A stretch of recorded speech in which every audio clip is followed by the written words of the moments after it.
What is hardness of water? तो इसे हम कुछ पॉइंट्स में समझेंगे। Soap consuming capacity of water is known as hardness of water. इस लाइन का मतलब है यानी कि वाटर की जो सोप को कंज्यूम करने की जो कैपेसिटी है उसी को हम हार्डनेस ऑफ वाटर कहते हैं। और दूसरा पॉइंट है hardness is a property of water which prevent lathering of soap. दूसरी लाइन का मतलब होता है हार्डनेस एक ऐसी प्रॉपर्टी होती है जो पानी के अंदर झाग बनने से रोकता है, उसे ही हम हार्डनेस ऑफ वाटर कहते हैं।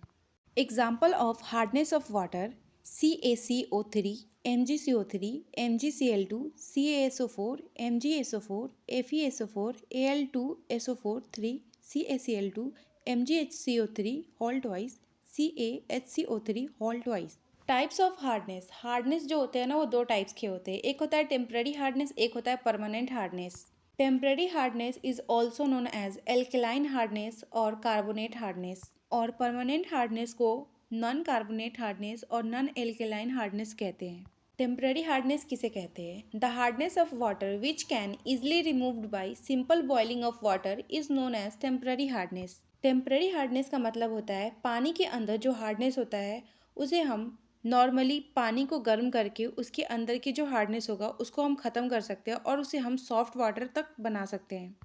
In other word, due to the presence of dissolves of carbonate and bicarbonate of calcium and magnesium is known as temporary hardness। And permanent hardness किसे कहते हैं?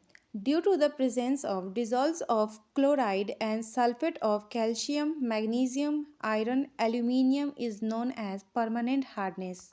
इस डेफिनेशन का मतलब होता है पानी के अंदर जो भी क्लोराइड या एल्यूमिनियम या सल्फेट ऑफ कैल्शियम का जो भी डिजॉल्व्स होते हैं ना, जो घुले होते हैं पानी के अंदर, वही रीज़न बनता है परमानेंट हार्डनेस का। और जो परमानेंट हार्डनेस होता है ना वो मेनली CaCl2 यानी कि कैल्शियम क्लोराइड और कैल्शियम सल्फेट या मैग्नीशियम क्लोराइड या मैग्नीशियम सल्फेट, ये सब मेन रीज़न बनते हैं पानी के अंदर परमानेंट हार्डनेस बनाने के लिए, जिसे हम आसानी से सिंपल बॉइलिंग ऑफ वाटर के प्रोसेस से हम इसे नहीं निकाल सकते हैं। तो मिलते हैं नेक्स्ट वीडियो में। आई होप आपको ये वीडियो समझ में आया होगा। अगर आपको कुछ समझ में नहीं आया होगा तो आप कमेंट में आप अपना क्वेश्चन पूछ सकते हो।